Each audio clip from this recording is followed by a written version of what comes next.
Senhoras e senhores deputados, muito bom dia. Retomamos os nossos trabalhos e retomamos a primeira sessão legislativa, porque prossegue a primeira sessão legislativa e fazemos-lo tendo o gosto de contar com a presença da senhora Secretária de Estado dos Assuntos Fiscais, Cláudia Reis Duarte, que cumprimento e cuja disponibilidade muito agradeço para estar hoje no reinício dos trabalhos, mantendo aquela que, aliás, uma tradição da Comissão de Orçamento e Finanças, após o período estival, começar precisamente com a apreciação do relatório sobre o combate à fraude e evasão fiscal e aduaneira, neste caso o relatório relativo ao ano de 2023. Cumpre-me apenas, antes de dar a palavra à senhora Secretária de Estado para uma intervenção inicial, que antecipadamente agradeço que se possa conter dentro de 10 minutos, porque o relatório foi, obviamente, distribuído às senhoras e senhores deputados, recordar os termos em que esta audição decorrerá. Portanto, como acabo de referir, a senhora Secretária de Estado abrirá com uma intervenção inicial sobre o relatório em causa e iniciar-se-á, então, uma ronda por ordem decrescente de representatividade, sendo que, neste caso, tratando-se de um membro do Governo, o Regimento da Assembleia da República refere que deve iniciar-se pelo maior grupo parlamentar da oposição, portanto, irei dar a palavra ao grupo parlamentar do PS e depois retomará o PSD e demais grupos parlamentares por ordem decrescente de representatividade parlamentar. Cada grupo dispõe de 5 minutos. Após esse tempo, devolverei a palavra à senhora Secretária de Estado para responder por igual tempo gasto na formulação das perguntas. Terminada esta ronda, haverá uma segunda ronda em que, diferentemente da primeira, a senhora Secretária de Estado responderá apenas depois de todos os grupos parlamentares gastarem os 3 minutos de que dispõem para formular as questões, e a senhora Secretária de Estado disporá do tempo correspondente ao somatório dos tempos e, como é de praxe e regimentalmente previsto, haverá, se houver inscrições, uma terceira ronda, mas essa por decorrência da inscrição individual de cada senhora ou senhor deputado, que para tal fará chegar à mesa a sua intenção. Não havendo questões, vou então, reiterando os meus cumprimentos à senhora Secretária de Estado dos Assuntos Fiscais, dar-lhe a palavra para uma intervenção inicial. Senhora Secretária de Estado, faço favor, a palavra é sua. Muito obrigada, Sr. Presidente, senhoras e senhores deputados.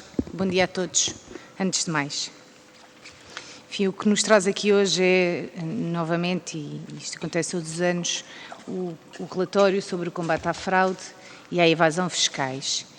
E, enfim, este combate é um objetivo estratégico fundamental de qualquer governo e de qualquer administração fiscal que incumbida da execução das políticas públicas fiscais. E é-o por razões económicas, desde logo, porque a fraude compromete seriamente a receita e a sustentabilidade proporcionada pelos recursos públicos, mas é-o sobretudo por razões éticas, uma vez que a eficácia desta luta tem uma relação direta com a aplicação do princípio de equidade e da justiça tributária. Os fenómenos do incumprimento, da fuga e da evasão fiscais são fenómenos perniciosos e são fenómenos, sobretudo, que provocam uma deslocação da carga fiscal dos contribuintes faltosos para os contribuintes cumpridores. Paralelamente, estes fenómenos influenciam negativamente o ecossistema económico porque impedem que as empresas possam operar num clima de leal concorrência. Portanto, o relatório de combate à fraude e evasão fiscais é, por isso, neste contexto, um documento de grande relevância, que permite, por um lado, acompanhar as políticas dissuasoras destas práticas e permite, por outro lado, detalhar a atuação da administração tributária e aduaneira neste âmbito. Tendo presente o atual contexto de globalização da economia, que tem vindo a ser potenciada quer pelo fenómeno da digitalização, quer pela mobilidade dos cidadãos e dos capitais, torna-se determinante o recurso a novas tecnologias, de que, de resto, a administração tributária portuguesa é, em regra, apontada como um bom exemplo a nível europeu e internacional. E, portanto, é muito importante o acesso à utilização de novas fontes de informação, designadamente o que resulta da troca de informações e da cooperação internacional com outras administrações fiscais, garantindo assim uma gestão mais eficaz e atempada da informação disponível, que conduza a uma detecção mais precoce e mais célere dos contribuintes faltosos. No que especificamente respeita à atividade desenvolvida durante o ano de 2023, que aqui nos traz hoje e é este relatório, Destaco, antes de mais, o papel muito relevante e crescente da administração tributária na indução do cumprimento voluntário. Porquê? Porque, e como dá nota ao presente relatório, a administração tributária persistiu durante o ano 2023 na implementação de forma regular de alertas e de divergências, procurando proporcionar ao contribuinte informação relevante numa fase precoce do processo de cumprimento, facilitando, simplificando e diminuindo os fatores que possam obstar ou dificultar o cumprimento voluntário e atempado. A crescente digitalização e automatização dos procedimentos, bem como o cruzamento de informações provenientes de várias fontes, não só outras fontes declarativas, outras fontes internacionais e o cruzamento de informações, permite identificar divergências no momento da apresentação das declarações. E isto gera, naturalmente, uma menor necessidade de intervenção inspectiva posterior e, consequentemente, menor contencioso ajusante. Em 2023, foram implementados um conjunto de 14 alertas em áreas relacionadas com diversos impostos, sendo digno de registro que, neste ano, os alertas em sede de IRS tenham resultado em correções voluntárias no valor de 406 milhões de euros. E, portanto, todos estes alertas e todas estas divergências evitam inspeções posteriores e contencioso posterior. Por outro lado, foram igualmente implementadas divergências em IRS, que alertam o contribuinte para a discrepância entre a informação que está a declarar e a informação que é conhecida pela AT, pelas diversas outras fontes a que tem acesso. Com base na informação reportada através da troca automática de informação, e aqui estamos a falar de troca automática internacional, a administração tributária interagiu com mais de 6 mil sujeitos passivos de IRS, sendo o acréscimo de rendimento obtido no estrangeiro e declarado por via da identificação destas divergências de 120 milhões de euros, dos quais 79 milhões resultam de regularizações voluntárias efetuadas por 4.291 contribuintes. Portanto, no ano de 2023, a par desta atuação de indução e apoio ao cumprimento voluntário, este relatório dá igualmente nota de indicadores relevantes na atuação de pendor corretivo. Portanto, aquilo que não foi possível resolver a montante é preciso naturalmente ser controlado e corrigido numa fase posterior.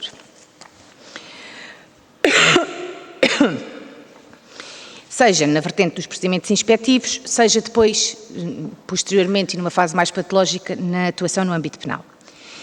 Este relatório evidencia uma tendencial intervenção da inspeção em áreas de maior complexidade e sofisticação.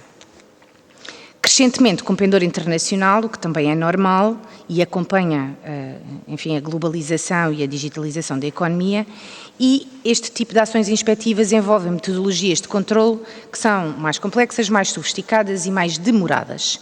E este é um dos fatores que explica o decréscimo do número absoluto de ações ou procedimentos de inspeção realizados, não obstante, aumentou, em função dessas ações inspectivas, em cerca de 10% o valor total do imposto detectado em falta, que ascendeu em 2023 a 738 milhões.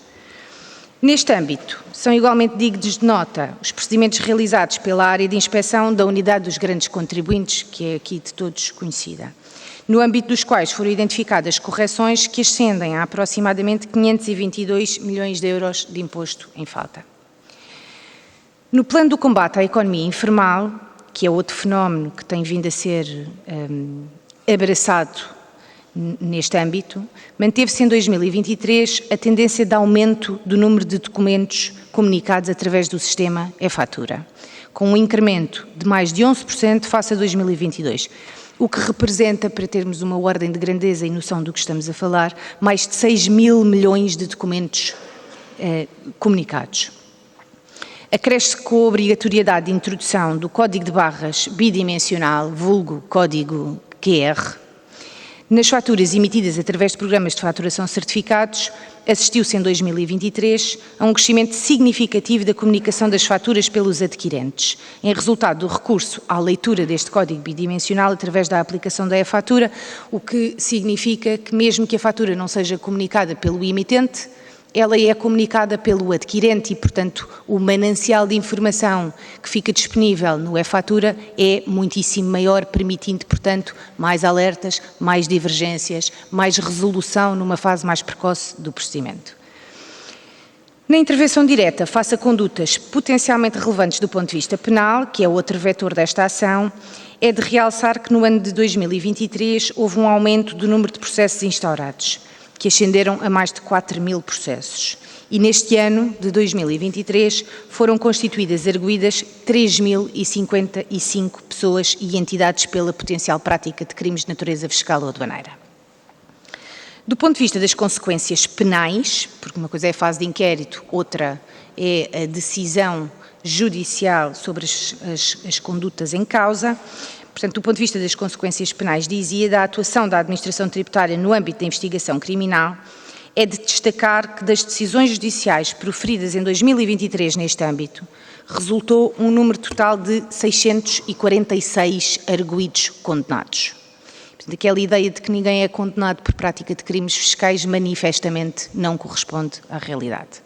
Mais, deste número de arguidos condenados, 58 pessoas foram condenadas a penas privativas de liberdade pela prática de crimes fiscais. E não estamos aqui a contabilizar também os crimes aduaneiros. Portanto, atendendo à relevante missão que é desempenhada pela administração tributária no controle da fronteira externa da União Europeia, que é outra das suas funções, através dos postos alfandegários, designadamente no campo da proteção e segurança da sociedade e no âmbito da importação e exportação de mercadorias, importa salientar que a administração tributária procedeu em 2023 à detecção e apreensão de mais de 7 toneladas de mercadorias ilegais, boa parte das quais estupefacientes. A grande maioria destas mercadorias entra em Portugal através da fronteira externa da União e é detectada pelos serviços alfandegários em mercadorias contentorizadas que entram por via marítima.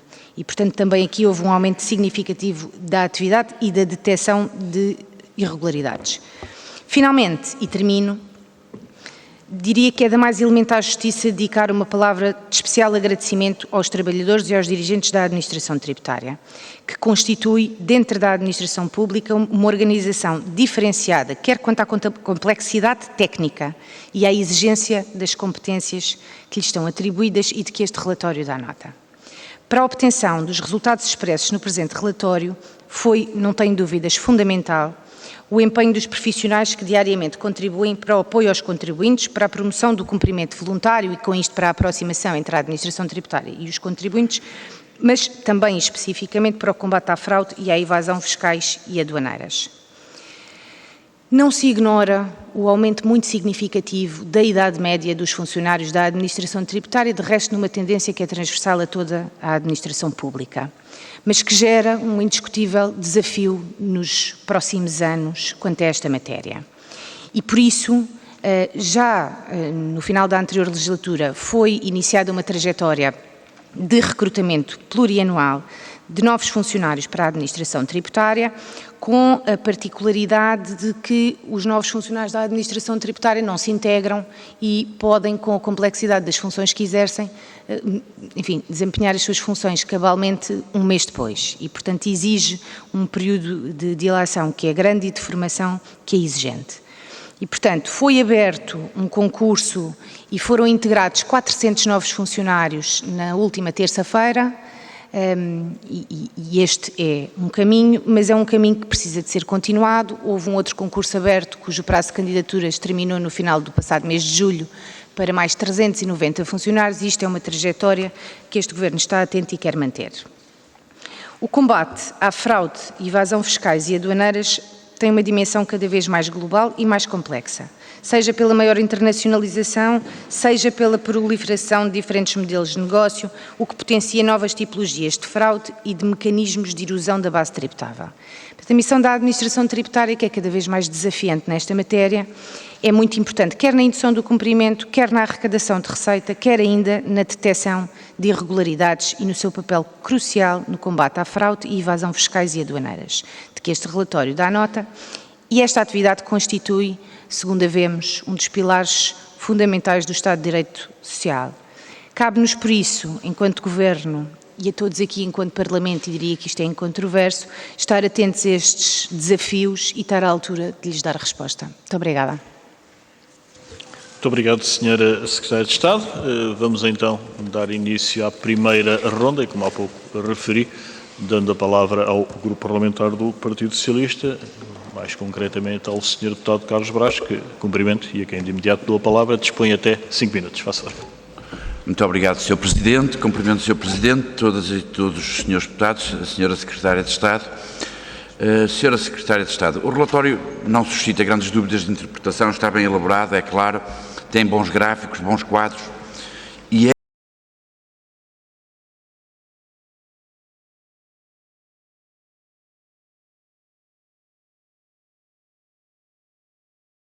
para a prossecução de uma maior equidade e justiças fiscais. As nossas observações e questões vão no sentido de reconhecer o elevado padrão de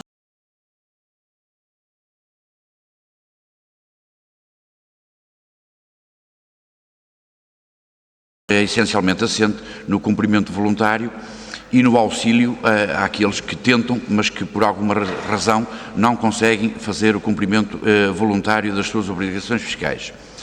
E a inspeção está reservada para as situações de maior complexidade financeira, económica e fiscal e à fraude de especial complexidade. Mas vamos aos recursos humanos e, pegando nas últimas palavras que a Sra. Secretária de Estado nos dirigiu acerca desta matéria, segundo o relatório está prevista a utilização da reserva de recrutamento do concurso que admitiu os 178 inspectores e auditores tributários.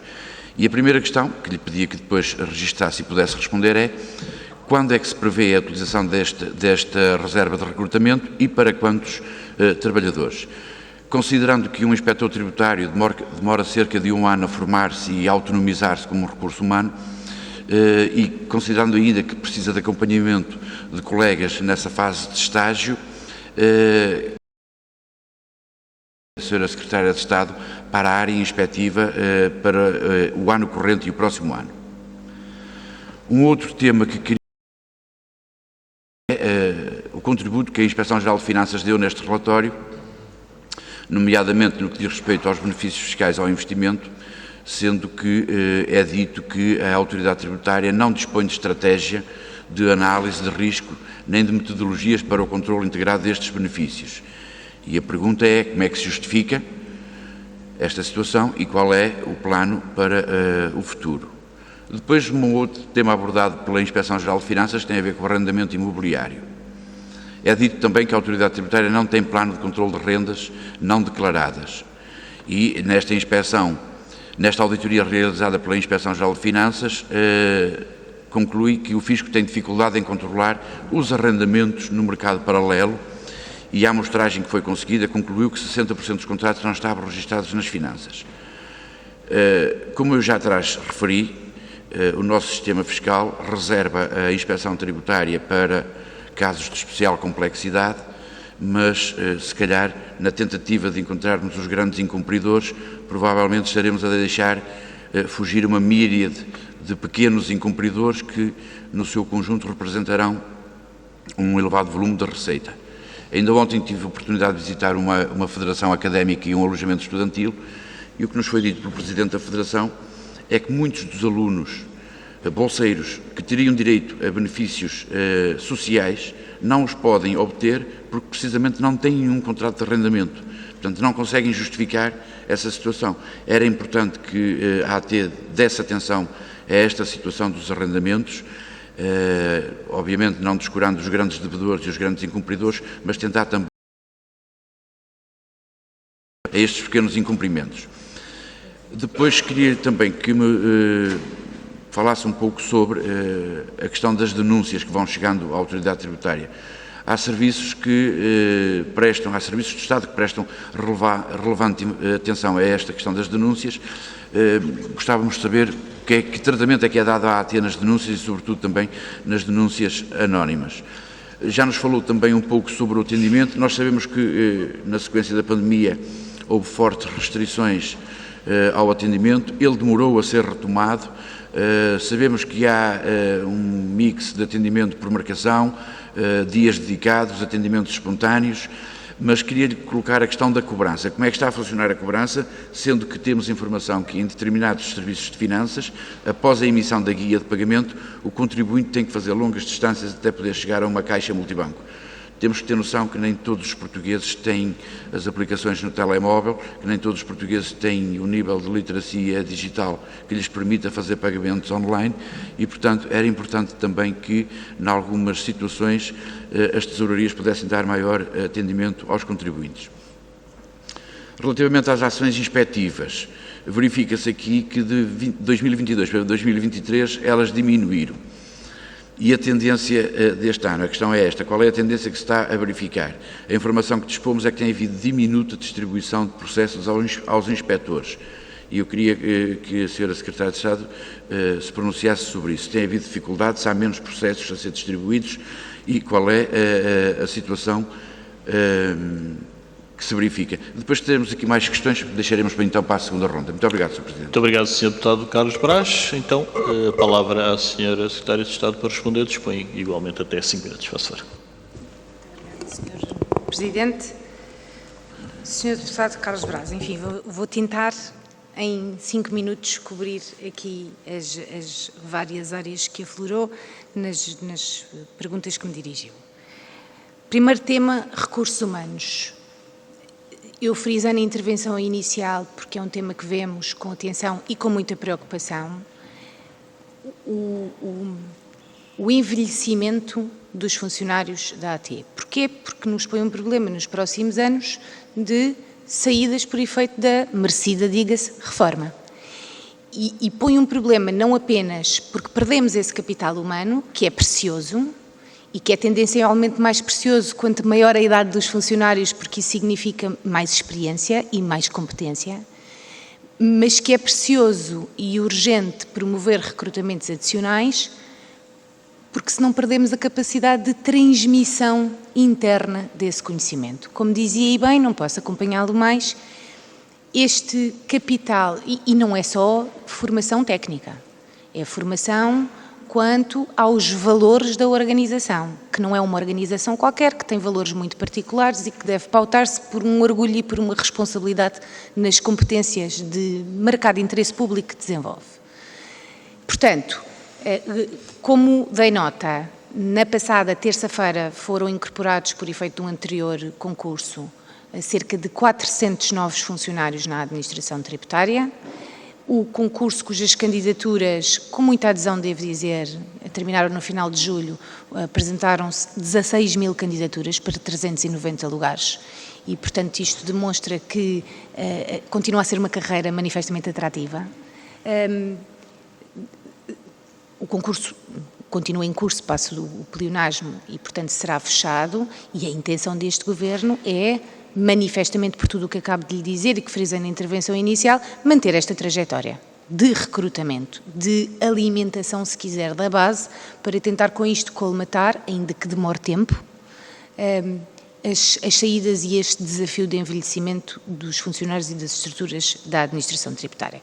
Que é uma administração tributária que reconhecidamente tem feito um caminho nos últimos, talvez 10 anos, um pouco mais, de grande acompanhamento da transição digital, da automatização dos processos e dos procedimentos, que sim, como também fez notar e bem, permite resolver muitos temas a montante no âmbito do cumprimento voluntário e disso dão nota os inúmeros alertas, e-mails, etc., da administração tributária aos contribuintes para o cumprimento atempado dos prazos e das suas obrigações declarativas, mas que, por outro lado, com esta automatização, é deixado ao dispor da administração tributária um manancial enorme de informação. E este grande manancial de informação, quer o e-fatura, quer declarações de terceiros, quer informação por troca automática recebida de autoridades estrangeiras, permite desde logo aquilo que eu frisava na intervenção inicial, detectar no próprio momento da apresentação das declarações divergências. Divergências que de outra maneira e noutros tempos seriam apenas controladas depois e obviamente esse controle seria por amostragem e não todo.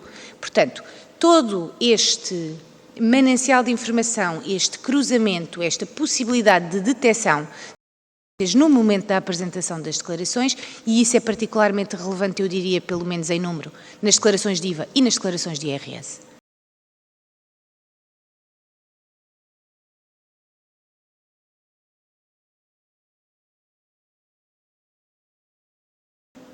E esta é desde logo uma das causas para que haja, em número, menos procedimentos de inspeção. Por outro lado, porque também era uma das perguntas que me dirigia, por outro lado, esta automatização que leva a uma menor necessidade, há, indiscutivelmente, uma reafetação de recursos para os procedimentos inspectivos de maior complexidade e que são tendencialmente mais demorados e com troca de informações internacionais e que, portanto, também justifica um menor número de procedimentos inspectivos. Colocava uma questão relacionada com a distribuição e há uma menor distribuição. O que lhe posso dizer sobre esse assunto é que, do que eu conheço e da informação de que disponho à data, nós não temos inspectores tributários com procuração. O que há verdadeiramente é esta reafetação dos recursos disponíveis que são finitos e que se pretende que sejam cada vez para as situações de maior complexidade. Naturalmente, isso não implica, nem deve implicar, nem pode implicar, descurados os temas menos materiais, ainda que possam ser, do ponto de vista, termino já, ainda que possam ser, do ponto de vista da sua dimensão, porque são muito granulares, como falava dos arrendamentos, careçam atenção e, portanto, quanto aos relatórios do IGF, e termino em 30 segundos, Sr. Presidente, quanto aos relatórios do IGF, todos os relatórios e recomendações da Inspeção-Geral de Finanças são vistas com cuidado e com preocupação. Estes dois relatórios que mencionou, quer o dos benefícios fiscais, quer o do controle dos arrendamentos, são dois relatórios que não estão ainda sequer homologados, porque, como sabe, têm e a audiência prévia da administração tributária. O que lhe posso dizer é que boa parte das recomendações que aí são formuladas, ainda que os relatórios, como digo, não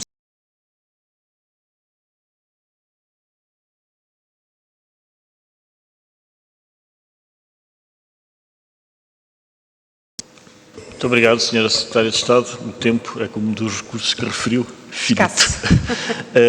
Vamos então prosseguir.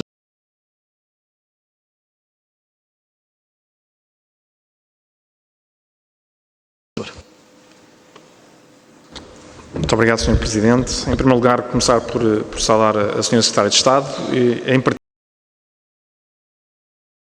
particular, hoje em apreço, e que também reflete uma parte importante do trabalho da AT durante o ano de 2023. Aliás,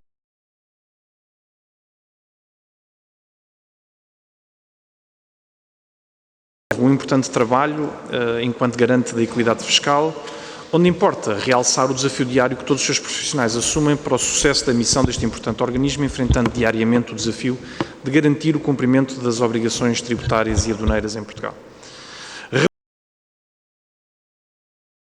À fraude e evasões fiscais e aduaneiras de 2023, na tutela da Sra. Secretária de Estado, importa sublinhar o respeito que nos merece a contínua evolução do trabalho dos funcionários deste importante organismo e, por isso, deixar aqui algumas questões também relacionadas com essa matéria. Desde logo, recentemente, o Sindicato dos Trabalhadores dos Impostos disse que a Autoridade Tributária e Aduaneira tem tido dificuldade em controlar rendas não declaradas por falta de recursos e devido a mecanismos e regras que dificultam a atividade. Porém, a análise do relatório não parece confirmar estas afirmações. Que reflexão lhe merece, Sra. Secretária de Estado, esta relação causa e efeito aqui proposta pelo STI? Depois, é notório o compromisso com a transformação digital da AT e a redução dos obstáculos, assim como das fiscalizações, que têm inevitavelmente partido das próprias soluções que a AT tem implementado para o cumprimento voluntário das obrigações fiscais. E nestes tempos da digitalização, que reflexões lhe merece também este esforço necessário para continuarmos a acelerar a digitalização e simplificação do cumprimento fiscal voluntário? Outra questão particularmente relevante e também resulta de uma intervenção da Sra. Diretora da AT, que identifica a necessidade de criar uma equipa exclusivamente dedicada à investigação criminal no âmbito dos processos de inquérito que envolvam os grandes contribuintes. Ora, estes mesmos grandes contribuintes já representam 41% da receita fiscal, ou representaram em 41% da receita fiscal, e em 2023 a ação inspectiva neste segmento representou cerca de 500 milhões de euros, um valor bastante significativo. E por isso a questão era se a Sra. Secretária de Estado poderia elaborar um pouco sobre a necessidade do enquadramento que origina esta proposta. Depois, também no âmbito do contexto, no contexto do rápido desenvolvimento da economia digital, como é que avalia o impacto das medidas adotadas em 2023, especialmente o projeto BEPS e a cooperação internacional de troca de informações no combate à fraude fiscal associada a criptoativos e os novos modelos de negócios digitais? Alguns consideram as medidas adotadas como inovadoras. A Sra. Secretária de Estado considera-as adequadas e que desafios antecipa neste domínio? Também já se falou, mas se calhar importa compreender ou aprofundar a visão que tem sobre as ações no âmbito de detecção e correção de condutas fraudulentas de elevada complexidade, mas que contribuem para o reforço da justiça tributária em Portugal e para a confiança dos contribuintes no sistema fiscal português. Tem este entendimento e como é que identifica e como é que antecipa a relevância de facto destas ações? Colocava-lhe também uma outra questão, que é, tendo em vista as recomendações da IGF sobre a auditoria aos benefícios fiscais ao investimento, se poderia elaborar sobre a melhoria no controle desses benefícios e garantir uma utilização justa e equitativa, nomeadamente no que diz respeito à criação de uma conta corrente específica e à coordenação entre as várias entidades intervenientes. E para já, a Sra. Secretária de Estado, querendo ser objetivo e focado e também garantindo aqui algum tempo à resposta, terminaria aqui nesta fase as nossas questões. Muito obrigado. Muito obrigado, Sr. Deputado Luís Newton. Então, para responder a palavra à Sra. Secretária de Estado, dispõe até 5 minutos. Faça favor. Muito obrigada, Sr. Presidente. Sr. Deputado Luís Newton, então, eu talvez agrupasse o conjunto de questões que deixou e que agradeço, começando pelos 2 relatórios do IGF e voltando também um bocadinho às questões que o Sr. Deputado Carlos Braz há pouco colocou e que eu não consegui responder integralmente, desde logo sobre esta matéria. Portanto, quanto ao relatório relativo ao arrendamento e à suspeita ou às recomendações que levanta a Inspeção-Geral de Finanças sobre a falta de declaração de arrendamentos. Falta de declaração de rendimentos resultantes de arrendamentos. Desde logo, e novamente, com toda a reserva que merece o facto deste relatório não estar ainda homologado e não ser público, adianto que um dos temas deste relatório foi o facto de a amostra considerada, no âmbito da qual a Inspeção-Geral de Finanças terá detectado que 60% dos arrendamentos para os quais olhou não estavam declarados, é uma amostra muito reduzida. E, portanto, um dos temas e um dos motivos pelos quais o relatório não foi ainda homologado foi porque importou alargar esta amostra para que ela fosse mais representativa do universo. Isto por um lado. Por outro lado, e voltando ao que me perguntava há pouco, Sr. Deputado, as denúncias, e há muitas denúncias que têm que ver com a omissão de rendimentos, nomeadamente de arrendamento, as denúncias recebidas pela Administração Tributária são tratadas, e durante o ano de 2023, que é o que está aqui em causa, foram tratadas mais de 7.000 e constituem um manancial muito importante de informação e são integradas na matriz de risco para efeitos de escolha dos contribuintes e das situações a ser objeto de inspeção. E, portanto, quanto aos arrendamentos, uma boa parte das recomendações feitas pela Inspeção-Geral de Finanças foram já acomodadas ou estão a ser implementadas pela Administração Tributária, o que inclui a informação que é recebida através das denúncias, sejam elas anónimas ou devidamente identificadas. E, portanto, a economia informal, ainda que individualmente cada caso possa ser materialmente pouco relevante, no seu conjunto, a economia informal, grande ou pequena, é toda ela objeto de preocupação, desde logo, e de tratamento. E, portanto, sim, quanto ao arrendamento, o tema está a ser acompanhado, quer com a Inspeção-Geral de Finanças, quer com a Administração Tributária, e tratado. E as denúncias são, efetivamente, uma fonte de informação importante para este efeito. Por outro lado, e quanto ao segundo relatório da Inspeção-Geral de Finanças que foi mencionado, relativo aos benefícios fiscais ao investimento. Os benefícios fiscais ao investimento têm um papel muitíssimo relevante na nossa economia e por isso têm sido mantidos ao longo dos últimos anos, simultaneamente representam uma despesa fiscal que é material e muito importante e que por isso também merecem a nossa atenção redobrada, porque naturalmente, ainda que cumpram um papel bastante relevante no crescimento da economia e promovam a investigação e desenvolvimento que é tão necessário e tenham feito um caminho que é hoje já identificável. Porquê? Porque as métricas nos mostram que o caminho que Portugal fez em relação às médias europeias e da OCDE em investigação e desenvolvimento, muito por via destes benefícios fiscais, foi importante e está documentado, mas esta despesa fiscal que é tão importante é preciso garantir, e é aí que entra o trabalho da inspeção e é aí que entram as recomendações da Inspeção-Geral de Finanças, garantir que esta despesa fiscal está a ser bem aplicada.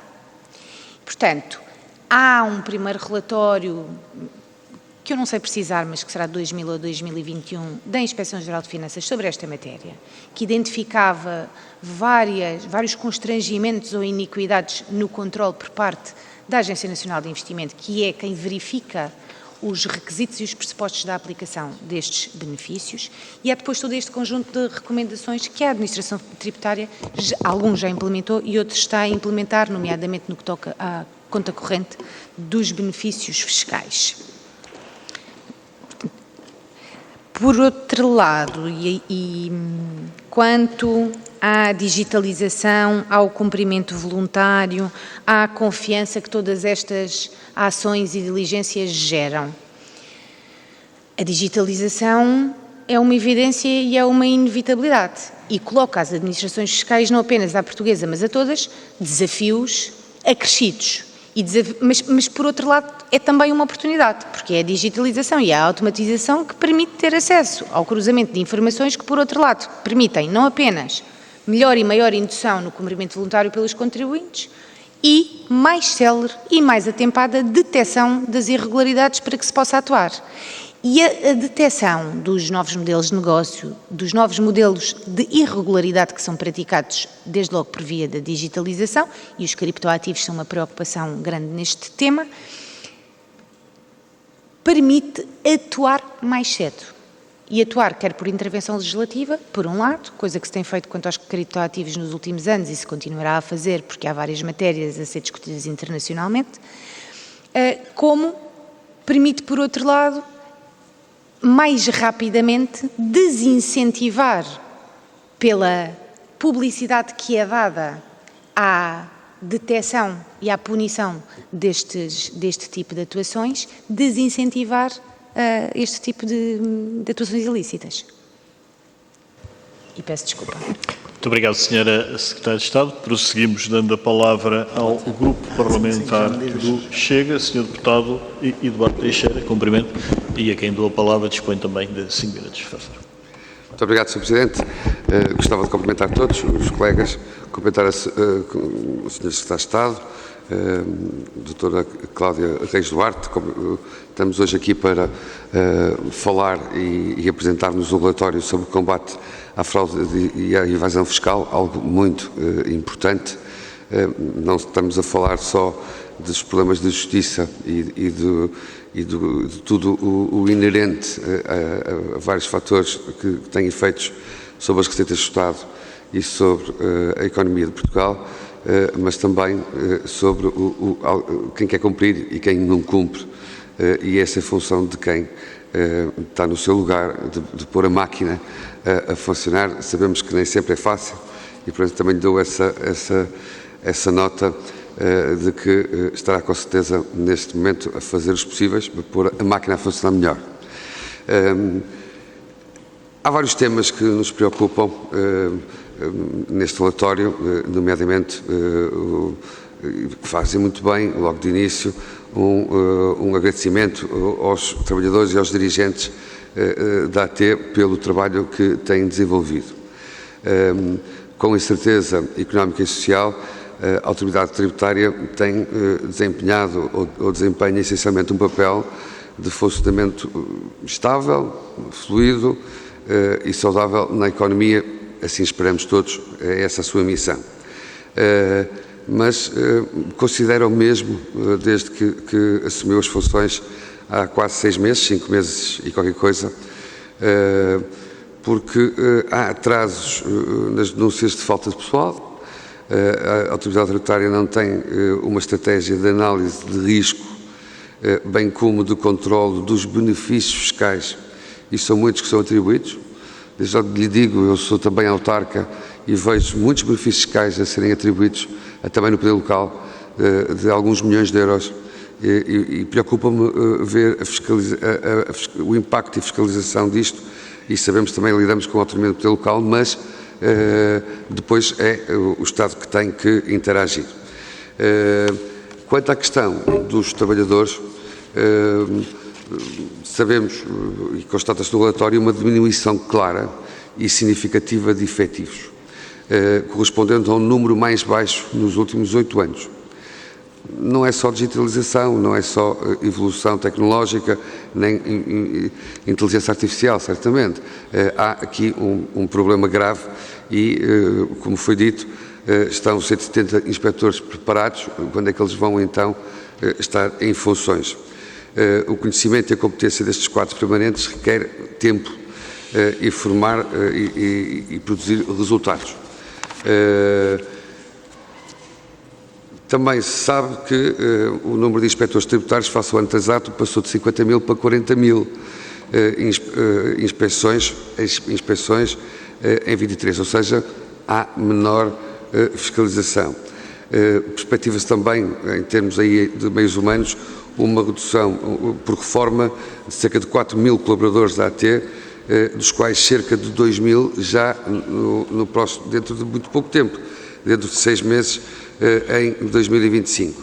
E, perante estes factos, o que é que prevê poder fazer em relação a essa matéria? Há uma crise grave na habitação, todos sabemos. A AT tem um plano de controle do arrendamento não declarado, mas estes efeitos na habitação são graves, e o que é que se poderá fazer melhor e diferente para contornar este problema da habitação? As reclamações graciosas são significativas, quando 64% das reclamações são favoráveis ao contribuinte, ainda bem, muitas delas os contribuintes também têm razão, claro, mas há um acréscimo considerável na carteira de dívida e no estoque de dívida que fica resultante das inspeções à AT. E 6% são danos anteriores, ou seja, não há uma proatividade em tempo, no sentido de ser rápido e célere. Que considerações a fazer e o que é que acha em relação a isso? Embora haja uma redução do número de inspeções, reconhece que o aumento na realização da cobrança coerciva de impostos, comparativamente, por exemplo, com 2023-22, é mesmo assim, é relevante no balanço que foi dito que 646 foram considerados crimes fiscais e 160 ficaram privados de liberdade.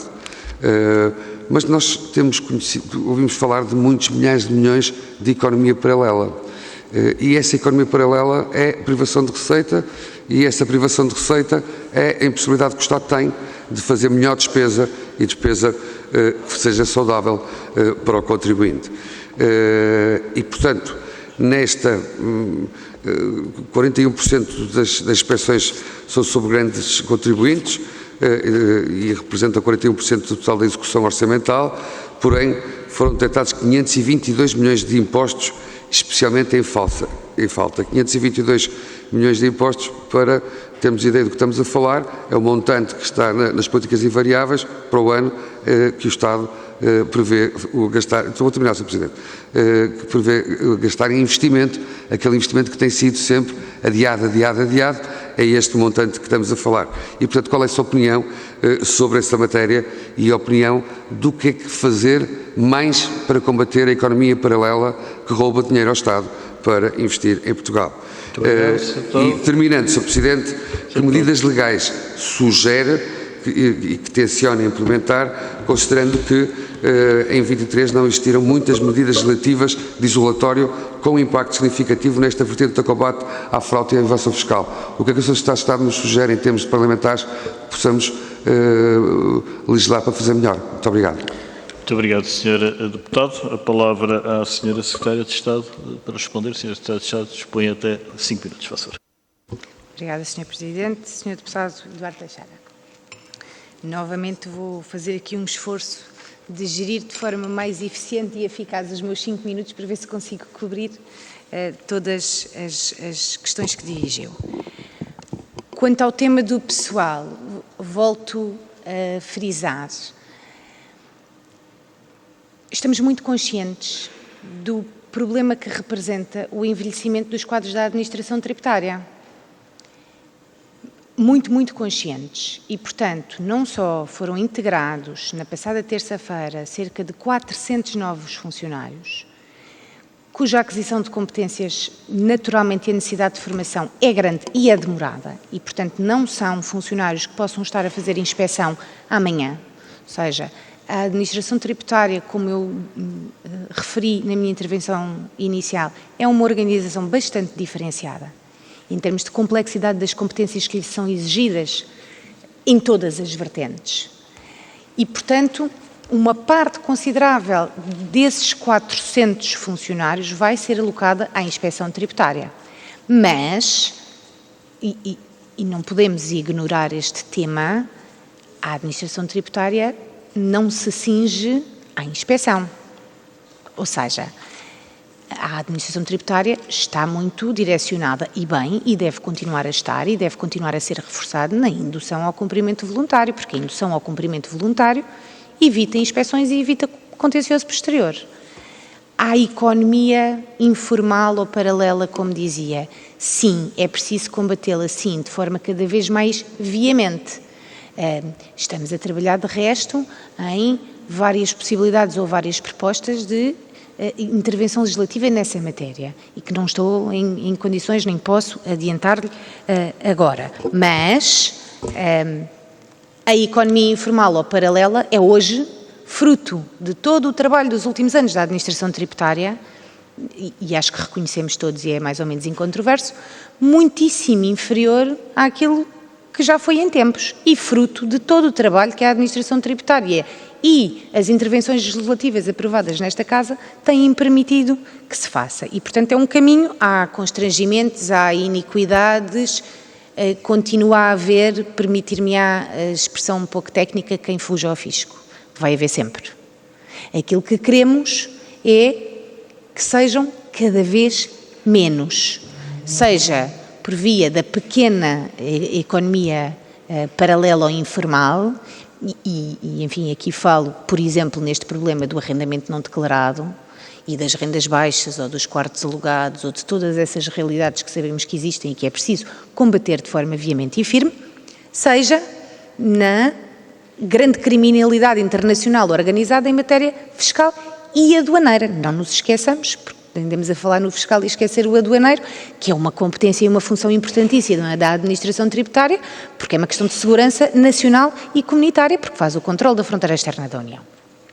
E, portanto, quanto ao tema do pessoal, o que posso voltar a dizer é este Governo vê com preocupação, não é a escassez, mas o desafio que se põe no futuro com o crescente número de pessoas a atingir a idade da reforma que vão sair e que são aquelas que têm mais conhecimento, que é preciso não só acautelar, que possam transmiti-lo às gerações e ao futuro da administração tributária, que são os novos recrutamentos que já aconteceram, continuarão a acontecer e temos intenção que se mantenham numa trajetória que continuaremos a acompanhar, mas que foi iniciada e vem já da anterior legislatura, e, portanto, é preciso acautelar essa transmissão. Depois, falou a determinado passo das reclamações graciosas e da carteira de dívida. Enfim, o minuto que me resta não me vai permitir, com certeza, dar-lhe uma resposta absolutamente detalhada sobre as duas coisas, mas quanto às reclamações graciosas, há um conjunto e em número são muitas as reclamações graciosas que são decididas a favor dos contribuintes. Ainda bem, mas é preciso notar que o facto de haver, em percentagem e em número, muitas reclamações graciosas decididas a favor do contribuinte não significa que a administração tributária esteja a errar mais. Há uma razão bastante objetiva para que isso aconteça e que é legal. O facto de qualquer contribuinte se enganar numa declaração que apresenta e substituir essa declaração, por efeito da lei, a declaração de substituição é imediatamente convolada em reclamação graciosa. E, portanto, há um número muito grande de reclamações graciosas que dão origem a reclamações graciosas que decorrem de declarações de substituição que resultam de erros do contribuinte. Portanto, detectado esse erro, naturalmente e bem, a administração tributária reconhece razão ao contribuinte, aceita a declaração de substituição, trata-a como tal, mas são reclamações graciosas que são deferidas. E, portanto, eu também queria notar que o grande número de reclamações graciosas decididas a favor do contribuinte não significa necessariamente que a administração tributária esteja a errar mais e a praticar atos ilegais e depois, no fundo, a dar um passo atrás e a reconhecer essa ilegalidade. Peço desculpa, Sr. Presidente. Muito obrigado, Sra. Secretária de Estado.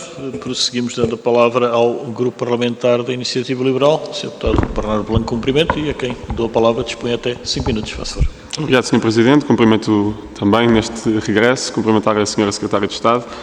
Pegando até nas reclamações graciosas, já que acabou a falar desse tema, certamente há muitas pessoas que erram por errar, também haverá erros do lado da autoridade tributária, mas também muitos desses erros, muitas vezes de preenchimento, vêm da própria complexidade fiscal.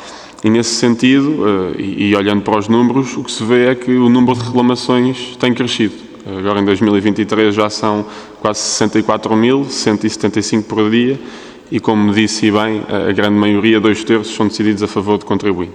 E por isso, com todos os custos de tempo, de recursos, quer para o Estado, quer para os contribuintes, eu gostaria de saber o que é que o Governo quer fazer para começar a inverter esta tendência que nos últimos anos tem sido de crescimento. Uma segunda questão, ainda no tema das reclamações, no gráfico 36, que são as reclamações por origem dos atos litigados, a maioria deles de impostos, como sabemos, não tem informação de 2023, tem a informação do ano passado, 2022, e eu perguntava-lhe se foi lapso ou não, e já agora, se depois podem enviar essa informação, é o gráfico 36, o da origem dos atos litigados. Uma terceira pergunta tinha ainda que ver com essa parte adiante, neste caso é o gráfico 51, era se nos conseguia explicar porque é que tem havido um crescimento tão elevado nos últimos anos, sobretudo desde 2020, da evolução das dívidas fiscais. Porque é que tem havido um crescimento das dívidas fiscais? Eu também procurei no relatório, não apareceu grande explicação, também por desconhecimento meu não sei, mas por curiosidade genuína gostava de tentar compreender. Relativamente à parte dos benefícios fiscais, que também já falou, eu gostava de tentar referir duas coisas que penso que não foram faladas. E já agora uma nota também por curiosidade, tentar perceber se neste relatório que é mencionado da auditoria da IGF, uma das coisas que se propõe para essas falhas de controle é uma conta corrente dos benefícios fiscais. E eu já agora, por curiosidade, gostava de saber se há alguma evolução na outra conta corrente que o Sr. Primeiro-Ministro anunciou há 5 meses e que prometeu que o Estado pagaria em 30 dias. Gostava de saber qual é o ponto de situação desse programa que foi anunciado. Relativamente a esta parte dos benefícios fiscais, a nossa visão tem sido, desde que entramos aqui em 2019, que os impostos devem ser não só baixos, mas também simples e que a grande maioria desses benefícios fiscais, depois de uma análise, devem ser ou eliminados ou diminuídos, porque levam não só muitas vezes a ineficiências económicas, mas também a injustiças. E a nossa visão é essa, e foi até com bons olhos que eu vi no programa eleitoral da AD algumas medidas nesse sentido, de fora simplificação fiscal, eliminação de benefícios fiscais, de regimes especiais, mas efetivamente o que também tenho visto nos últimos meses, na prática e não na teoria, é o contrário. Temos visto regimes novos, exceções novas a nível fiscal, E isso preocupa-me e gostava de saber se a tendência vai inverter e já agora, se a UTEX, a unidade que foi criada, como nós sabemos, por imposição europeia, eu diria que se não fosse essa exigência do PRR não haveria, mas é o que é. Eu gostava de saber se já está a trabalhar. E já agora, porque também só foi nomeado muito recentemente o Presidente, mas também houve eleições pelo meio e isso dá aqui alguma margem de desculpa, num certo sentido. Mas eu gostava de saber se já está a trabalhar e já agora só um alerta é que eu espero que a unidade não seja só para monitorizar e fazer relatórios das listagens dos benefícios. É preciso depois dar o passo seguinte, que é efetivamente propor, e quer o Governo, quer aqui o Parlamento, depois eliminarmos e modificarmos benefícios fiscais e não nos ficarmos só pela parte inicial do controle. E terminava com uma nota muito rápida, não querendo fugir à audição, são 5 segundos. Nós estes meses recebemos muitas queixas dos atrasos nos reembolsos do IRS e eu gostava de saber a que é que se deveu esse atraso na campanha. Muito obrigado, Sr. Presidente. Obrigado, Sr. Deputado Bernardo Blanco. A palavra à Sra. Secretária de Estado para responder. Dispõe também 5 minutos, faz favor. Obrigada, Sr. Presidente. Sr. Deputado Bernardo Blanco, novamente vamos ver se eu consigo desta vez fazer uma gestão mais eficiente dos meus 5 minutos e cobrir todos os temas que aqui levantou. Quanto às reclamações graciosas, as pessoas estão a reclamar mais. Pareceu-me entender que era uma das coisas que dizia. As pessoas reclamam mais. Sim, as pessoas reclamam mais. A pergunta é qual é a perspectiva que temos do aumento do número dessas reclamações. Portanto, uma parte muito considerável, como eu dizia, tem a ver com declarações de substituição e, portanto, são erros do próprio contribuinte a que a administração tributária dá razão.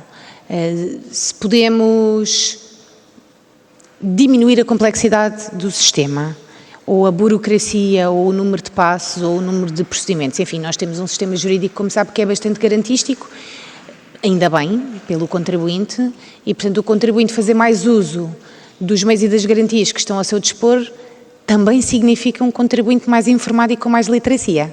E isso não é necessariamente um mau sinal. Portanto, tendo a olhar para isso pelo lado bom que me parece que também representa.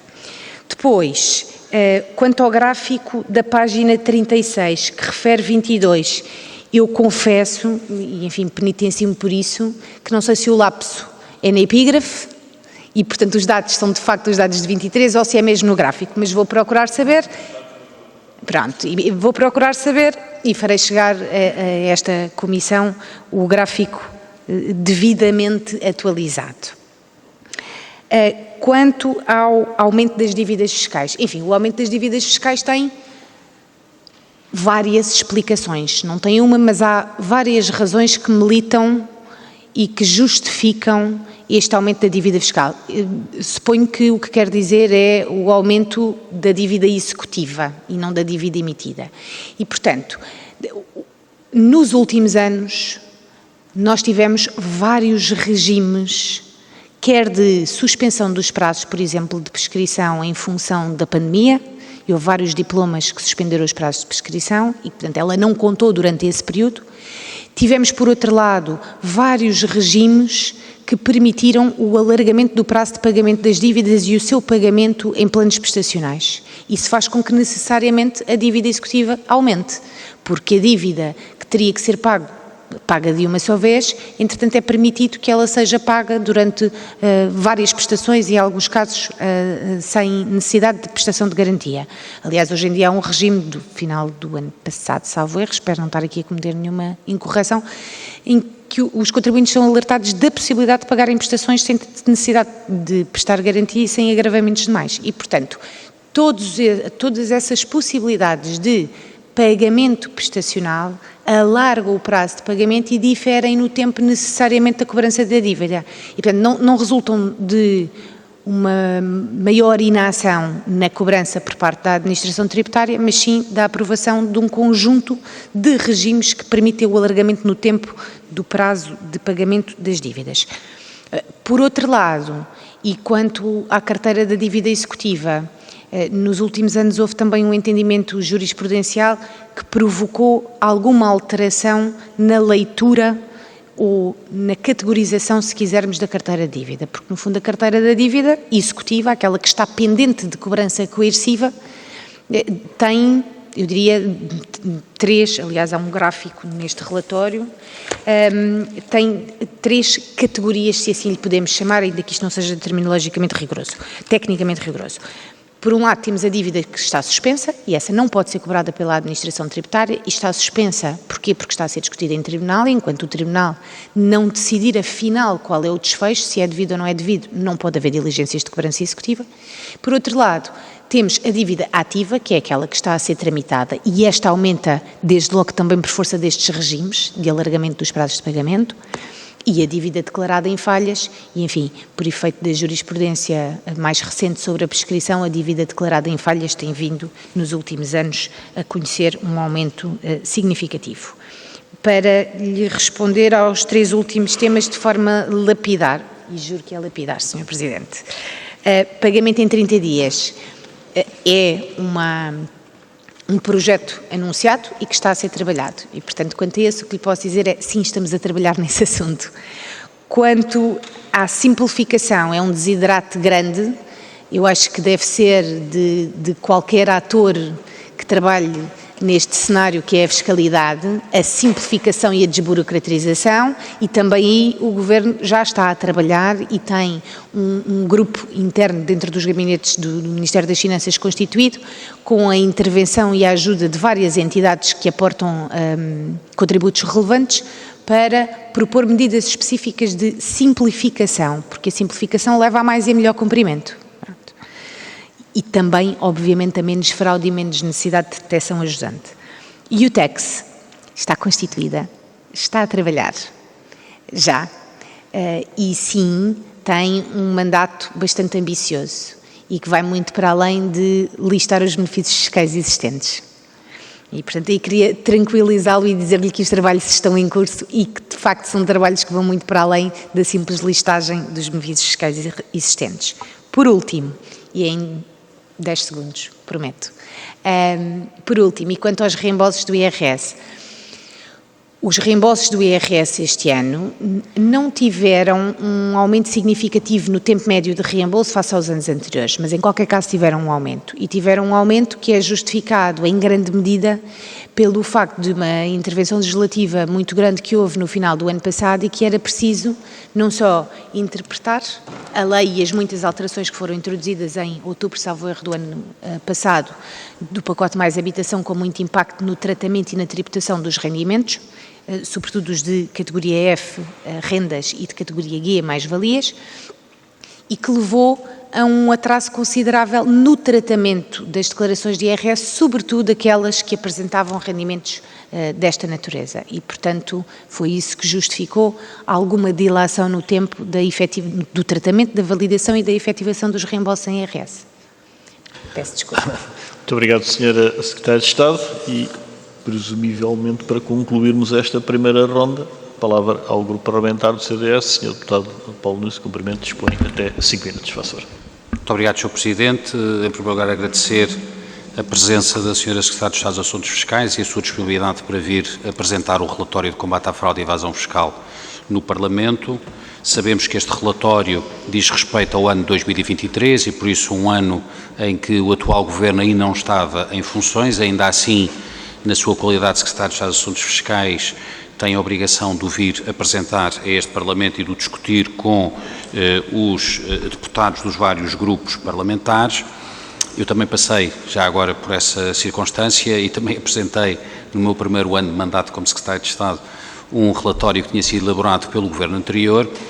Ainda assim, parece-me que seria útil não só discutir as evidências e os dados deste relatório do ano 2023, mas também perspectivar um pouco aquilo que o Governo pretende fazer durante o ano 2024 e durante a legislatura. O relatório de combate à fraude é, de facto, um instrumento muito útil para monitorizar as medidas que são adotadas, quer pela administração fiscal, quer pela tutela política, no sentido de combater a fraude e, ao mesmo tempo, verificar se essas medidas estão a ter os resultados expectáveis e, de facto, estão a contribuir para um combate mais eficaz à fraude fiscal, quer numa perspectiva da economia informal, quer numa perspectiva da fraude de maior complexidade. E sem mais delongas, eu iria fazer um conjunto de perguntas no tempo que me resta nesta primeira intervenção. A primeira tem a ver com os trabalhadores. A Sra. Secretária de Estado, na sua intervenção inicial, referiu um conjunto de medidas. O que é certo é que os trabalhadores da Administração Fiscal em 2023 chegaram a um número de 10.134 efetivos.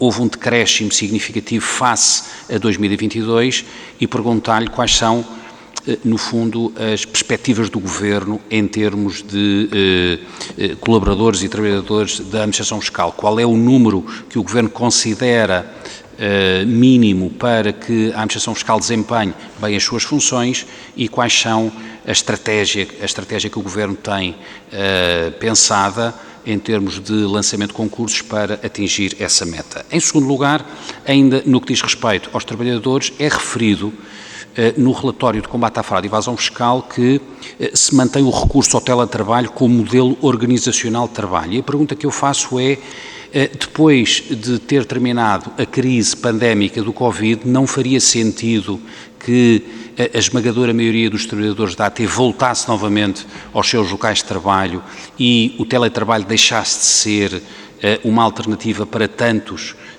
os atuais trabalhadores da AT? O que é que o Governo pensa sobre esse assunto? Depois, relativamente aos pré-preenchimentos, sabemos que nos pré-preenchimentos das declarações de IRS existem 17 campos, 17 dados que já são pré-preenchidos pela AT. No entanto, para efeitos de IRC, o pré-preenchimento abrange apenas 5 campos.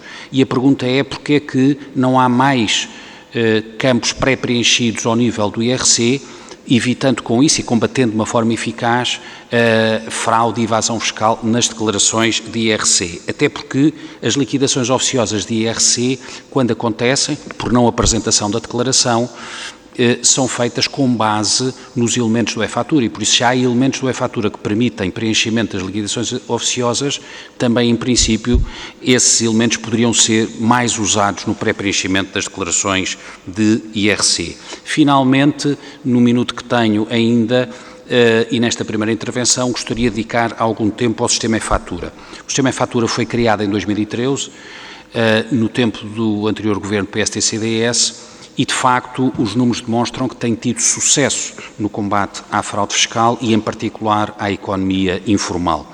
E, de facto, os números que são apresentados neste relatório são muito significativos.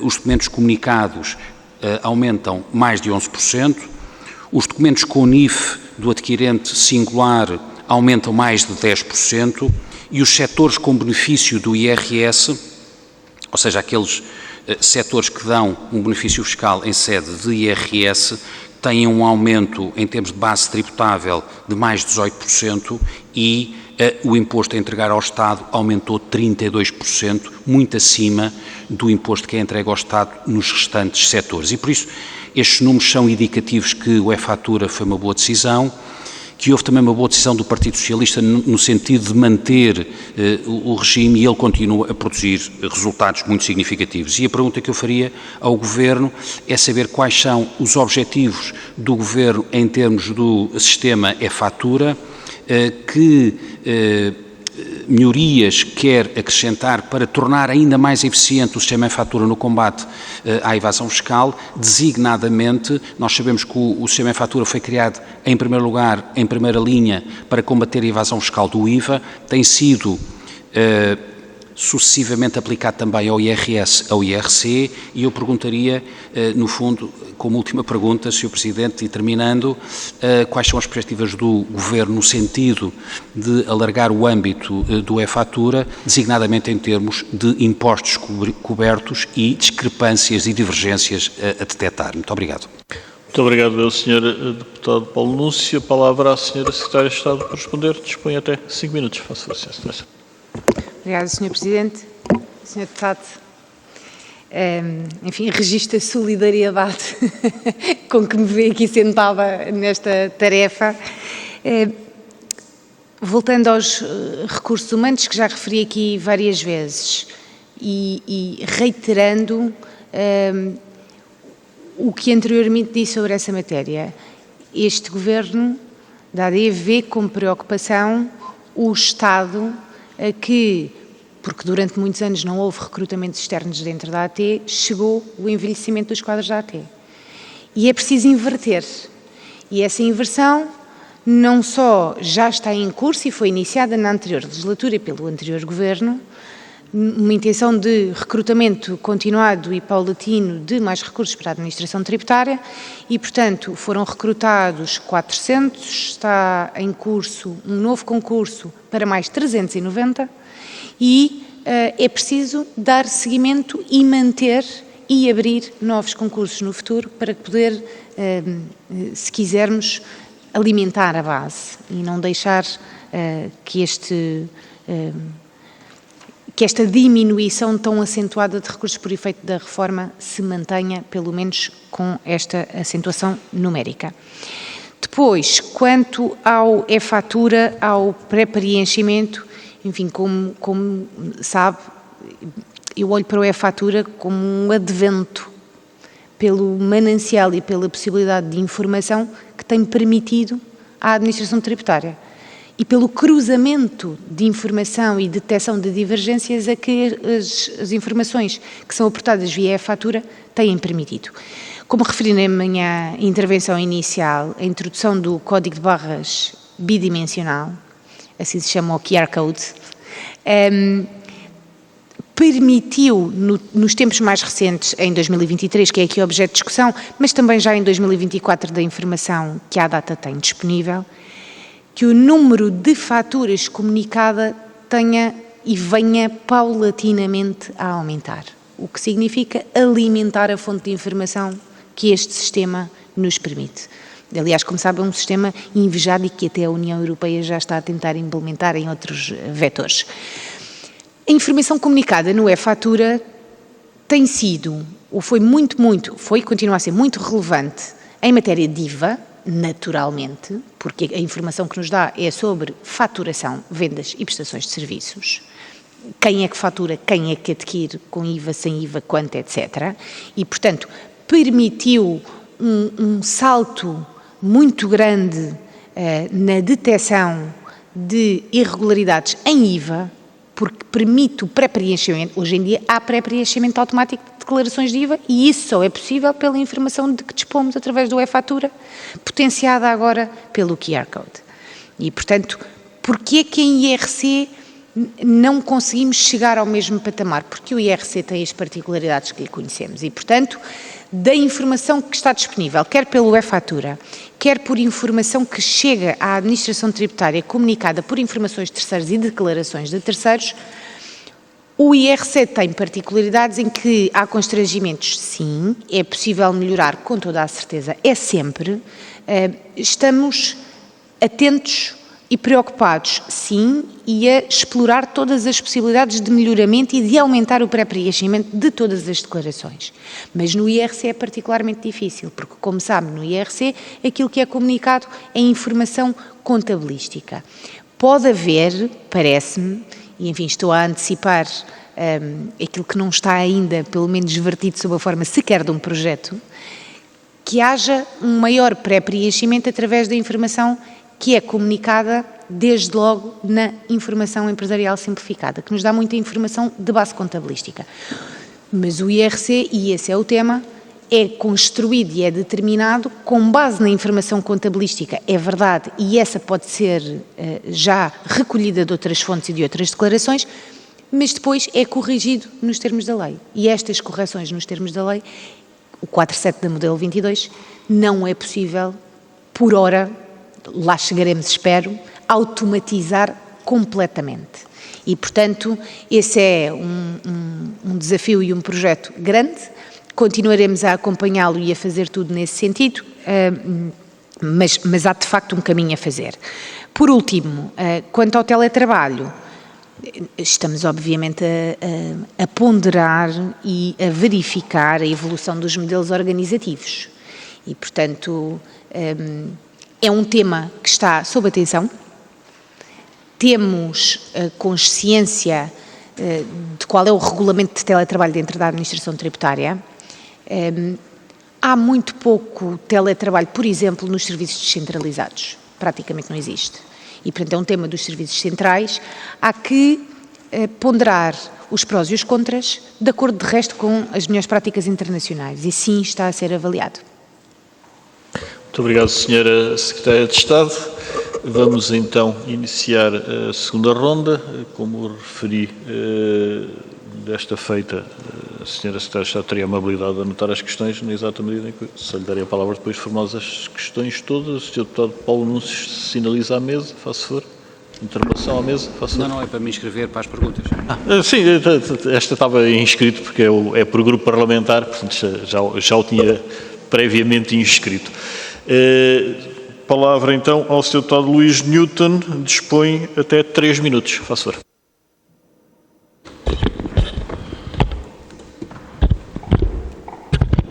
Muito obrigado, Sr. Presidente.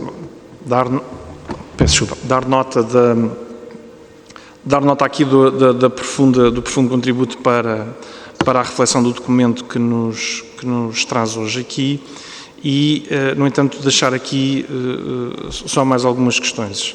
Em primeiro lugar, Sr. Secretário de Estado, que reflexões lhe merecem os resultados da colaboração com as administrações fiscais de outros países e a troca de informações no combate à evasão fiscal? Esta é uma matéria, obviamente, que tem uma dimensão supranacional e, inevitavelmente, releva do ponto de vista também do funcionamento da nossa máquina fiscal. E como é que essa cooperação tem contribuído para o aumento da transparência fiscal e cumprimento das obrigações fiscais pelos contribuintes? Falámos já muito do controle de arrendamento não declarado e julgo que ficou muito clara a perspectiva que aqui nos traz. No entanto, já sobre a questão do combate à economia informal e à fraude de elevada complexidade, no âmbito da inspeção tributária e aduaneira, a questão que lhe trazíamos era se poderia aprofundar um pouco sobre a evolução da fiscalização, sobretudo face à crescente digitalização da economia. Muito obrigado. Muito obrigado, Sr. Deputado Luís Newton. Damos agora a palavra ao Grupo Parlamentar do Partido Socialista. Sr. Deputado Carlos Braz, dispõe até 3 minutos. Faça favor. Muito obrigado, Sr. Presidente. Retomando as questões relativas ao relatório e no que concerne às ações inspectivas, parece-nos, Sra. Secretária de Estado, que as ações inspectivas externas a sujeitos passivos de IRC são diminutas face ao volume da economia paralela e face ao potencial de cobrança. O cumprimento declarativo e o pagamento voluntário podem estar a esconder uma grande fuga aos impostos. Acha que a diminuição do volume de correções indicia uma diminuição do volume em fuga? Não lhe parece que o valor detectado em falta, IVA 67% e IRC 19%, e que prefazem a totalidade de 86%, justificaria mais atenção e mais determinação nas ações inspectivas externas a sujeitos passivos de IRC? É esta a questão que lhe peço que depois possa dar resposta. No âmbito da justiça tributária, já que foi referido também que houve uma percentagem de 64% das decisões em contencioso administrativo que foi favorável aos contribuintes, e a questão é como é que pensa poder reverter isto. Relativamente à prescrição, de 22 para 23, verifica-se uma diminuição do volume de prescrição em cerca de 51%. E a questão é que se entende a Sra. Secretária de Estado que seja possível manter esta tendência. Mais uma questão que tem a ver com a caducidade. Todos os anos, por volta do último trimestre de cada ano, nos serviços locais e nos serviços regionais, há uma grande azáfama para evitar a caducidade do direito de liquidar. Este relatório, curiosamente ou não, é completamente omisso nesta matéria. Não há uma única referência à questão da caducidade. E o que eu queria perguntar à Sra. Secretária de Estado é se tem conhecimento e informação sobre o volume de casos de caducidade que aconteceram, no caso em apreço, em 2023. Depois e ainda, sobre IRS, houve de facto, e já foi aqui também referido, este ano dificuldades acrescidas na liquidação, sobretudo nas declarações de IRS com anexo G e F. Qual é o ponto de situação? Se tem conhecimento qual é o ponto de situação? Está tudo resolvido? Se não estão resolvidas, se ainda há pendências para liquidar, se as liquidações têm que ser feitas manualmente, se há sistemas automáticos ou não há para as fazer. E perguntar ainda à Sra. Secretária de Estado, numa altura de forte incremento da digitalização, se há alguma previsão de utilização de ferramentas de inteligência artificial no combate à fraude e à evasão fiscais. E para terminar, verifica-se também uma diminuição considerável do número de atendimentos do CAT, do Centro de Atendimento Telefónico. Será consequência do aumento do atendimento presencial nos serviços, em virtude do afastamento dos constrangimentos motivados pela Covid, ou haverá alguma outra razão que nós não conseguimos descortinar? Muito obrigado. Muito obrigado, Sr. Deputado Carlos Braz. A palavra ao Grupo Parlamentar do Chega. Sr. Deputado Eduardo Teixeira dispõe até 3 minutos. Faça favor. Muito obrigado, Sr. Presidente. Também na senda do IRS e, portanto, dos assuntos fiscais, nós estamos preocupados com o facto de como é que está a campanha da liquidação do IRS. Sabemos que fizemos uma questão no passado mês de julho e que foi-nos respondido agora há dias, no dia 5 de setembro, em que o Governo assume que, de facto, há uma demora que resulta de legislação aprovada no final de 2023, pelo menos é este a resposta assinada pelo seu chefe de gabinete. Mas isso não nos contém, não nos contenta, porque precisamos saber quantos são os portugueses que, à data que estamos aqui, data de 10 de setembro, início de um novo ciclo, de uma nova sessão legislativa, 6 meses após, ou do facto de ter-se iniciado a campanha, o que é que está pendente, o porquê que está pendente e qual é a quantidade de portugueses, quais são os milhares de portugueses que estão ansiosamente à espera desta liquidação, porque ela deveria ter sido efetuada e recebida, caso haja reembolsos, caso haja pagamentos também, e portanto aqui estamos a falar em valores em falta para com a AT, à data de 31 de agosto. E essa é a pergunta clara. Estamos a falar de quantos portugueses que ainda não têm a sua declaração de 2023 em dia, permita-me a palavra, eu sei que é dura, por inércia do Estado em não rever e não validar as suas declarações que foram entregues, porque isso resulta, e reafirmo e sublinho, em dinheiro que o Estado deveria ter do seu lado, por um lado, por outro lado, em os contribuintes aliviarem as suas carteiras, tendo do seu lado também esse dinheiro. É algo que nos preocupa e por isso é que fizemos essa pergunta e a resposta não nos satisfaz. Queremos saber quantos são os milhares de portugueses que estão nessa situação. Muito obrigado. Muito obrigado, Sr. Deputado Eduardo Teixeira. Prossegue o Grupo Parlamentar do CDS-PP. Sr. Deputado Paulo Núncio dispõe até 3 minutos. Faça favor. Muito obrigado, Sr. Presidente. Continuando nas perguntas que gostaria de fazer à Sra. Secretária de Estado, a primeira sobre acordos prévios de preço de transferência. O relatório de combate à fraude e evasão fiscal faz referência que estariam em vigor apenas 16 acordos prévios de preço de transferência a 31 de 12 de 2023, sendo este tipo de acordos muito útil quer para a administração fiscal, quer para os contribuintes em termos de segurança, de previsibilidade das receitas e de redução de disputas. Pergunto o que é que o Governo pensa fazer no sentido de promover este tipo de acordos no futuro. Depois, já foi referido o número de ações de inspeção. Houve, de facto, uma redução de ações de inspeção, no sentido literal do termo, principalmente nas ações de informação e prevenção.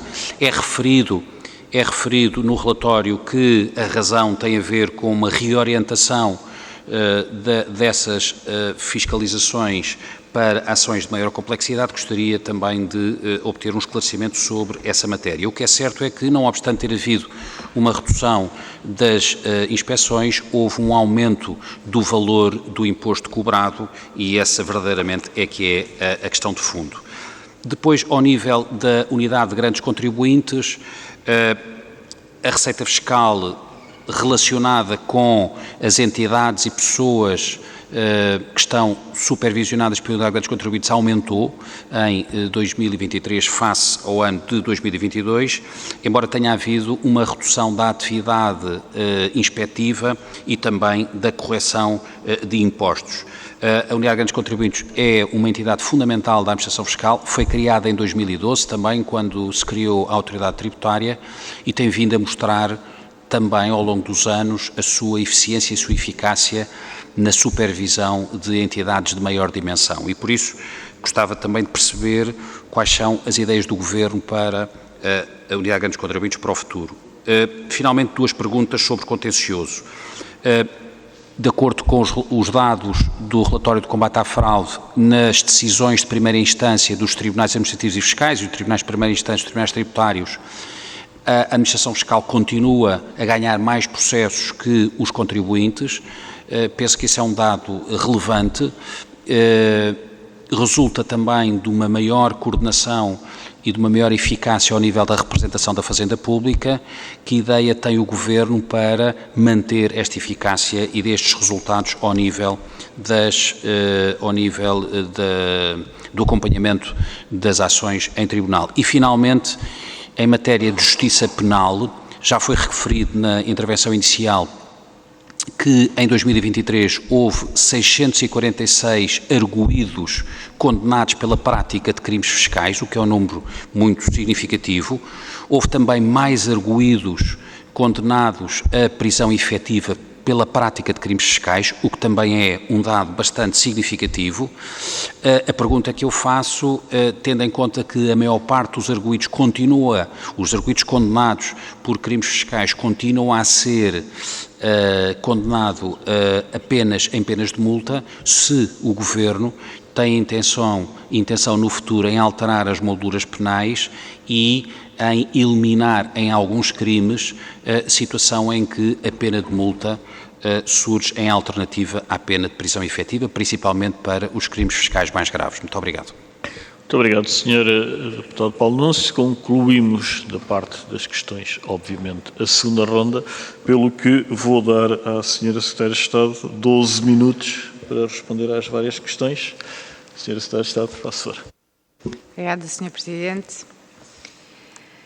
Espero que agora consiga fazer a gestão efetiva destes 12 minutos e cobrir todos os temas. Começaria por uma das questões do Sr. Deputado Luís Newton sobre a colaboração entre a administração tributária e outras administrações tributárias ou outras entidades internacionais e falou também da digitalização da economia e dos criptoativos e, portanto, como os dois temas se interligam, eu vou tentar tratar dos dois em conjunto. A colaboração com entidades internacionais, sejam outras administrações fiscais, sejam outras entidades, e quando lhe falo em outras entidades é porque, por exemplo, no âmbito da investigação criminal é muito comum que a administração tributária colabore não apenas com autoridades judiciárias portuguesas, como também internacionais, em várias ações. Mas no campo da aquisição de informação, os acordos internacionais e o contexto internacional é absolutamente fundamental. Aquilo que nós temos assistido nas últimas décadas com o advento do projeto BEPS, saiu uma panóplia de indicações e de acordos multilaterais, e nós estamos a falar sequer da União Europeia, estamos a falar no âmbito da OCDE, mas que foi um âmbito mais alargado do que apenas os países, muito mais alargado do que os países da OCDE, saiu todo um conjunto de indicações que, em minha opinião, aquilo que tem feito é moralizar o sistema fiscal. Mas esta moralização não depende só de nós, ou não depende, eu diria, sobretudo de nós. Portanto, é num contexto global e internacional que esta moralização se faz. E é a adesão global, mundial, das diversas jurisdições geograficamente a acordos de troca de informação e de implementação de soluções que sejam consensuadas que permite esta moralização, a detecção, a não subdeclaração de rendimentos, etc., etc. No âmbito particular, e portanto, para lhe responder diretamente, Portugal tem, e a administração tributária tem, um conjunto alargado de acordos que permitem que recebamos e troquemos informação com outras jurisdições, que alimenta a possibilidade de detecção. Aliás, pensemos, por exemplo, no âmbito criminal. Houve uma operação muito conhecida, salvo erro, do ano passado, ou há 2 anos, que é a Admiral, que começou em Portugal. Foi detectada aqui. E era um esquema de crime organizado internacional com uma dimensão e uma abrangência ímpar. E que só existe e que só é possível detectar com a celeridade com que o foi e tratar com a celeridade com que foi tratado, porque fazemos parte de uma rede internacional e temos todo um conjunto de acordos. Aliás, nós costumamos ser dos primeiros países a aderir a este tipo de projetos para depois estar na primeira linha também da sua implementação. Exemplo disso são as diversas DACs, não é? Já vamos, não sei se na 8, se na 9. E, portanto, as DACs são acordos multilaterais de troca de informação. As DACs são diretivas comunitárias, mas que traduzem acordos multilaterais de troca de informação nas mais diversas áreas. E uma delas é, precisamente, a área dos criptoativos, com a DAC 8, salvo erro, que nós devemos transpor para o nosso ordenamento jurídico até ao final do próximo ano e que já está a ser trabalhado. Mas por exemplo, no âmbito dos criptoativos, há uma outra iniciativa que é o CARF, que é precisamente a troca de informações no âmbito dos criptoativos, a que Portugal aderiu numa fase inicial. Fomos signatários da declaração sobre a implementação do CARF e que, enfim, com algum grau de probabilidade, acho que posso antecipar que provavelmente até ao final do ano se assinará. Depois, o Sr. Deputado Carlos Braz falava na caducidade, na diminuição do volume das correções e, portanto, novamente o tema da diminuição do número de inspeções. Recentrando o tema, menos procedimentos de inspeção não significa menos eficiência inspectiva ou menos controle. Significa menos em número, não significa menos em complexidade nem menos em valor, e a demonstração disso mesmo é que o que este relatório dá nota é que, ainda que o número de procedimentos de inspeção tenha sido inferior e o número de correções à matéria coletável tenha sido inferior ao ano precedente, não obstante, o valor do imposto detectado em falta foi maior. O valor das correções à matéria coletável, em bolo, pode dizer-nos pouco sobre a sua composição. Porquê? Porque depende, em concreto, de quais são as realidades circunstanciadas que compõem esse conjunto. E, portanto, o simples facto de o valor corrigido à matéria coletável ser inferior não impediu nem invalidou que o valor do imposto detectado em falta fosse superior ao ano anterior. Quanto à caducidade, a caducidade é uma preocupação premente e acrescida da administração tributária, sempre. E este relatório, enfim, confesso que eu estava aqui perdida nas páginas à procura, mas, salvo erro, os dados que lhe vou dar estão nas liquidações. Aquilo que os dados nos mostram é que as liquidações emitidas são crescentemente de anos mais recentes. O que é que isto significa? Que há um menor número de atos que caducam, ou do direito a liquidar que caducou.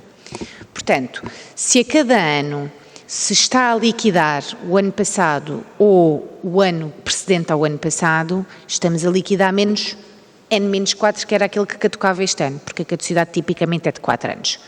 Não tenho dados concretos ou números sobre quanto é que caducou neste ano de 2023. Posso procurar saber, não sei sequer se é possível extrair essa informação desagregada, mas dizia que há uma azáfama no fim do ano para não deixar caducar, com certeza que há.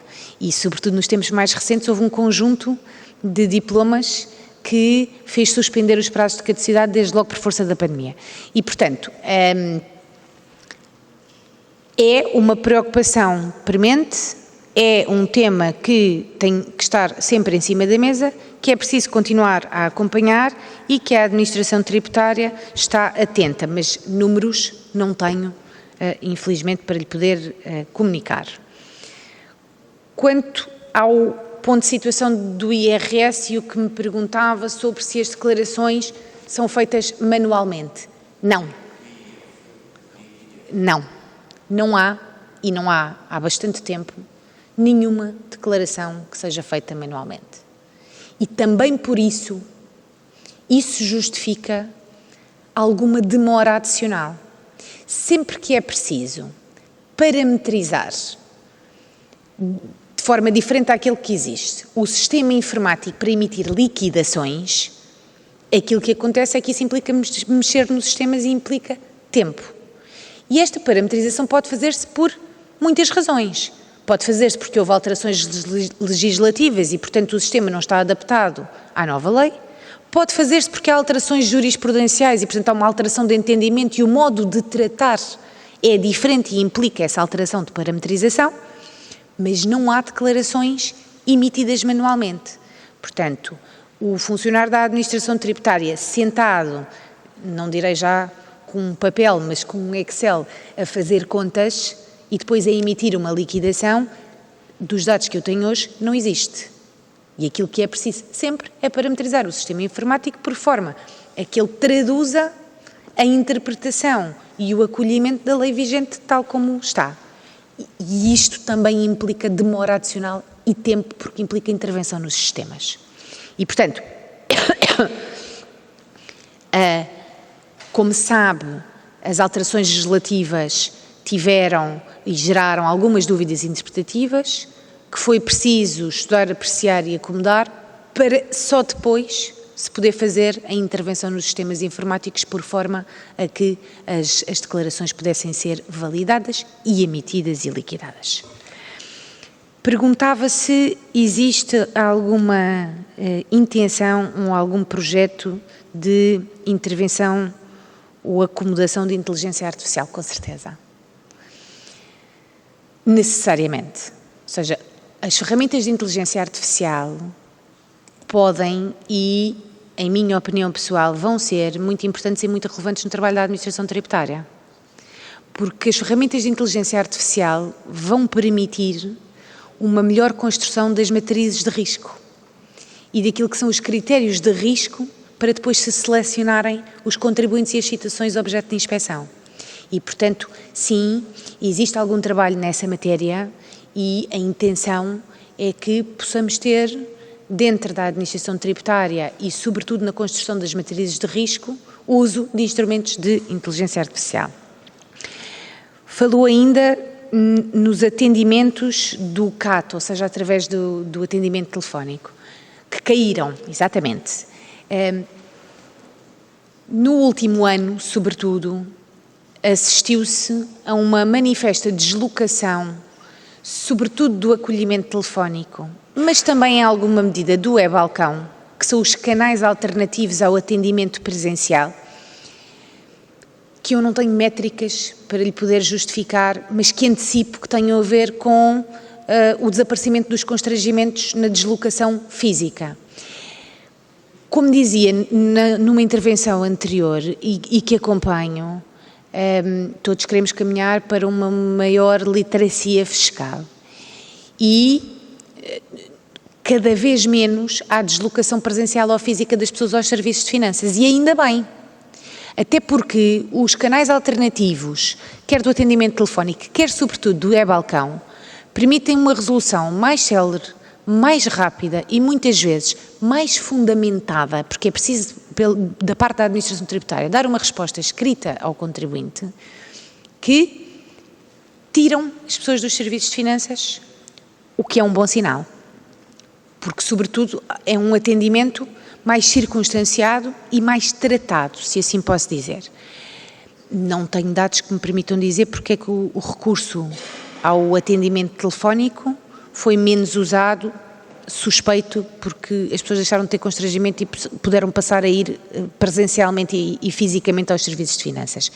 Acho que há todo um caminho ainda a fazer nessa matéria de divulgação junto da população dos canais alternativos.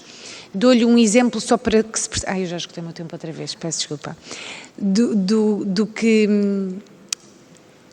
do que lhe estava a tentar explicar. Imagine, se eu tenho qualquer tipo de questão que preciso de resolver num serviço de finanças, se tratar através do e-balcão, vou ter uma resposta escrita em que provavelmente me dirão olhe, mande por favor, faça upload de um documento, mande, e eu já não preciso ir a um serviço de finanças e o problema fica resolvido.